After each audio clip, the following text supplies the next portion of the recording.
Hello, Dad. This is Jay Warren. This is the Dadhood Journey podcast, and today's topic is this: sleep training, part 2.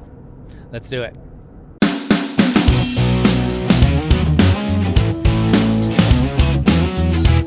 Hi, my name's Niko, and you're listening to my dad, Jay Warren. This is the Dadhood Journey podcast. Thanks for listening.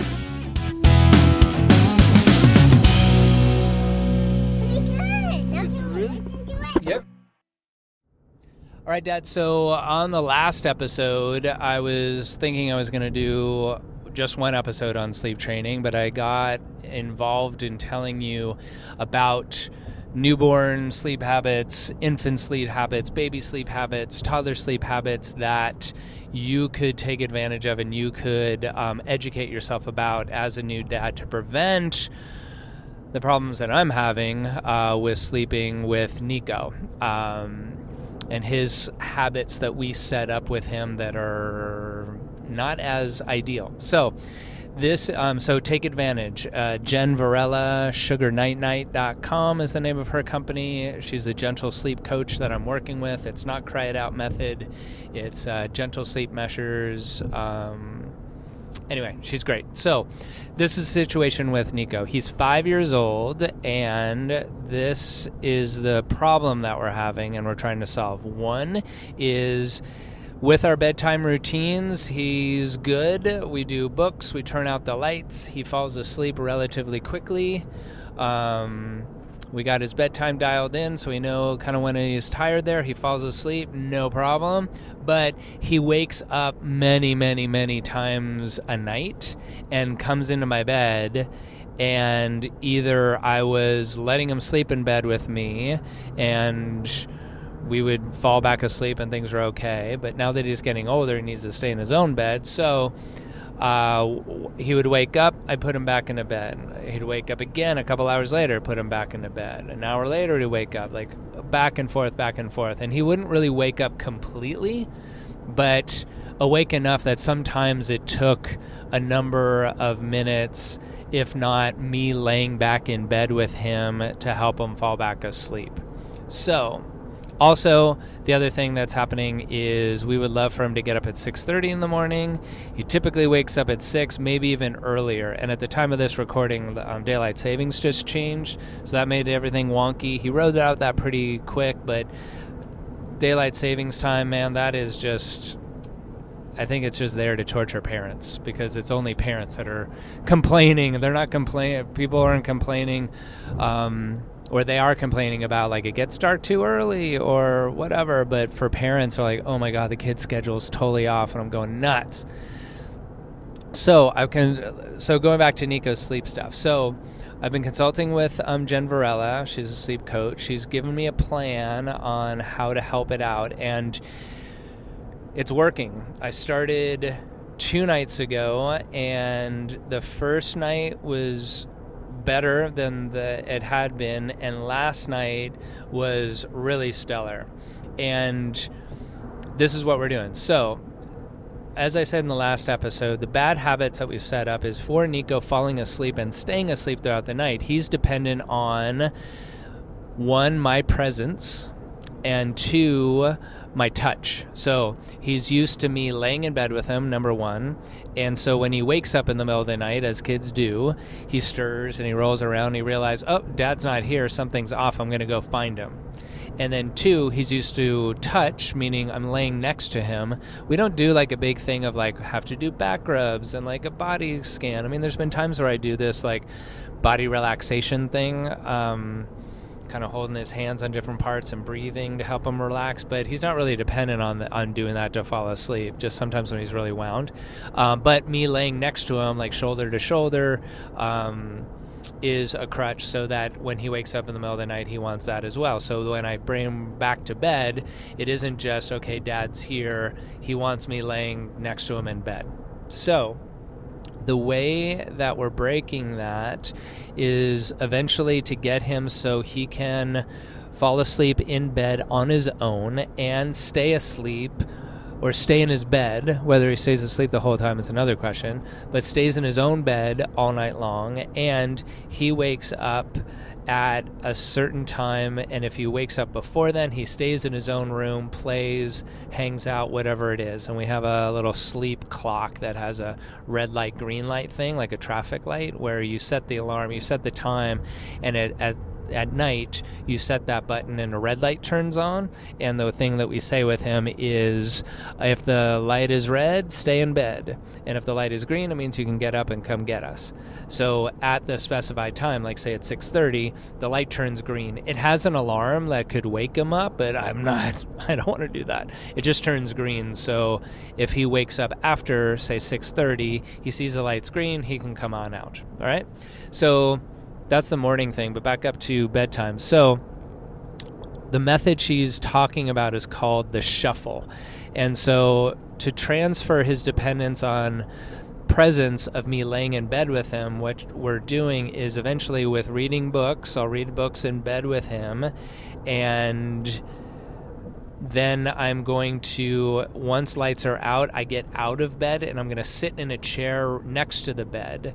Lights out means no talking, but I'm going to shuffle, kind of move around in the chair, like so it creaks, or do breaths or sniffs or things like that. So auditorily, he hears that I'm there, and that provides the soothing that he needs. We haven't gotten to that part yet. I'm propping myself up in bed, so I'm more like sitting up, falling asleep. We haven't even got that part, but he's good. He's crashing out and falling asleep, so that's good. And then the process is, after a couple of nights of him being okay with me in the chair right next to the bed, then you move it halfway to the door, and you sit in the chair halfway across the room, still there, still making noise, so he's reassured that I'm there. And then once he falls asleep, I bail, and then the next thing is right next to the door, and then it's out of the room. So that's the progress to do that.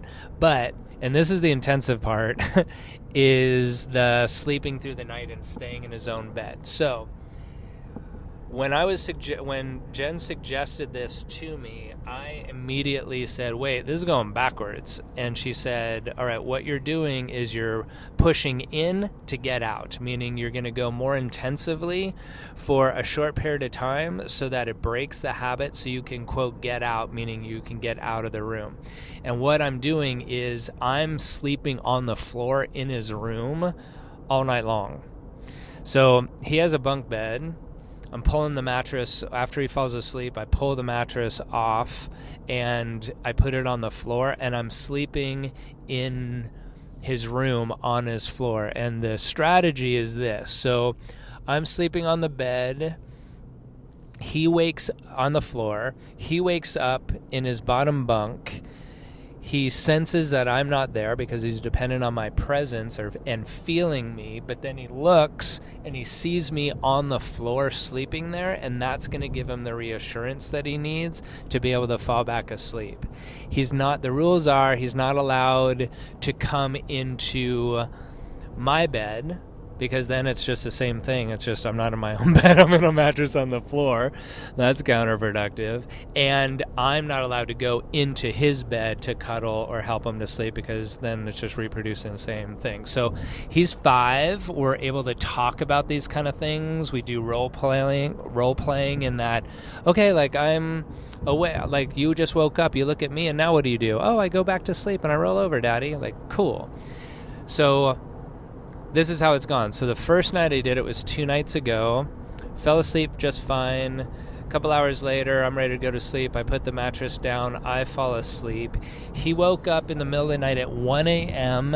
and was kind of crying, weepy, of like, I'm cold. I put the blankets on him. I want to cuddle. I can't fall asleep. All those kind of things. And so what happened was I laid in bed, my own bed, on the mattress, and I put my hand out and I held his hand. So it's still touched, but I'm not in bed with him. He fell back asleep, and then he woke up in the morning. He slept the rest of the night. So that was awesome. No. I take that back.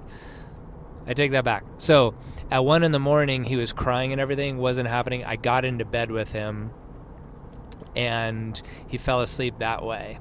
And then I went back into bed. At 3:30 in the morning, he woke up. I put my hand out. My hand reassured him, and he went to sleep. So we woke up twice. One with me going back into bed with him. No, but, it's the first night of potentially a couple weeks process. And the next time a hand works. Still touch, but I'm not in bed. And it was only twice in the night. Pretty good, I think. But last night was even better. So fell asleep just fine, pulled the mattress, I fall asleep. He woke up at 3:45, so he fell asleep probably around 8, and 3:45 he got up. He was whispering, he wasn't crying, he was whispering like, "Daddy, I'm awake. Daddy, I'm right here, I'm awake." And I'm like, okay. I scooched over a little bit, I put my hand out, and within probably 30 seconds, his breathing got deeper, and he fell back asleep again. And then he slept all night long until about 6:15. We had the green light turn on at 6:30, but he came into bed with me.